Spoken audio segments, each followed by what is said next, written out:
Peace is the word that rings in our mind as we step into the month of October. It holds many feasts and celebrations that carry the message of peace, non-violence, unity and harmony, etc. In the very start, we have the Day of Guardian Angels, whom God has put at our side to protect and accompany us in life. They are ambassadors of God.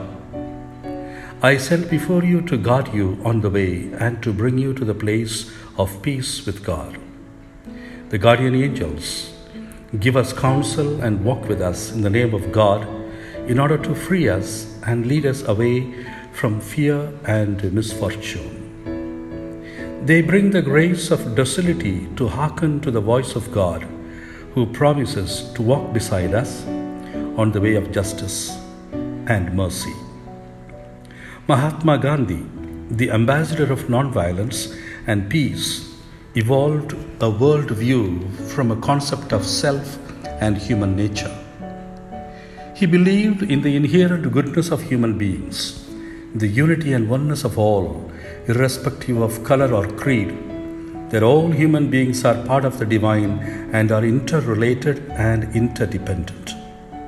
Non-violence is the cardinal principle that governs human relations. The very concept of violence divides, destroys, and causes death of humanity. The quest for truth, which for Gandhi is truly the quest for God, can only be carried out through non-violence. In other words, it is a joint search of all concerned without any form of imposition of one single notion of truth. Gandhi subscribed to non-violence on the basis of a deep faith in it, as it were a creed. It had the force of moral character and self-sacrifice. Due to its redemptive character, Gandhi was certain that it is non-violence that has sustained the world so far and will sustain it in future too. Gandhi's understanding of non-violence and peace was much inspired by the Sermon on the Mount, which for him was the essence of Christianity. Focus on justice and mercy, inclusion of the poor, the gentle and discriminated are very fundamental to non-violence approach to peace. Francis of Assisi is almost the name for peace. His prayer of peace is simply his deepest desire for the transformation of the self. As long as we are full of our own self-centered thoughts, we have no room whatever for others to enter into a relationship. The cornerstone of peaceful relations everywhere is the capacity to avoid becoming wedded to one's own monopoly of opinion, without which arrogance, greed, self-will, etc.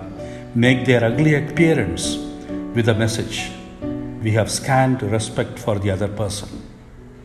It is then the war breaks, replacing love with hatred, faith with doubt, hope with despair, and so on. G.K. Chesterton has a beautiful insight about St. Francis, which describes him as a tumbler of God who stands on his head to see the world upside down, with all the trees and towers hanging head downwards. By seeing the world, his own city upside down, Francis was able to discover its dependent nature. This new view of the world, this turnaround, made it possible for him to rediscover the truth that the entire universe is most profoundly dependent on God and humanity as a whole is interdependent. The key to such realization is born out of his attitude towards asceticism. For him, life of poverty was the mysterious cause of true joy and peace. Living a simple life, a life of solidarity with fellow human beings, and a life spent for the good of the poor. This, in essence, is the path that leads to justice, equality, fraternity, and peace. The path of non-violence embraced by Gandhi reflects the same. As the above thoughts go on in our minds, the Mother Church also recommends to mark October as the month of Holy Rosary. By its very nature, the Rosary is a prayer for peace, since it consists in the contemplation of Christ, the Prince of Peace. For Christ is our peace, He who destroyed the wall of hatred and made peace by creating one new people, fellow citizens and members of the household of God. The Rosary obliges us to see the realities of life with generous and responsible eyes, and merits for us the strength to face them with firm intention of bearing witness in every situation to love which binds everything together in perfect harmony. In a word, a Rosary makes us peacemakers in the world. By its nature, as a response to Christ's invitation to pray ceaselessly, the Rosary, the sweet chain and bond of love, kindles in our heart the hope that even today the difficult battle for peace can be won.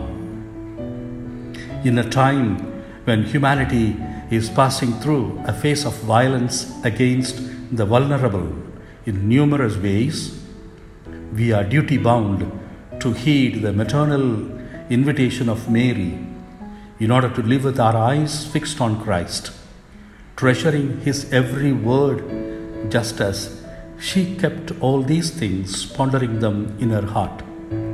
To her, let us implore, Queen of the Most Holy Rosary, pray for us. Queen of Peace, pray for us. God bless you. Thank you. Your brother, Bishop Eugene.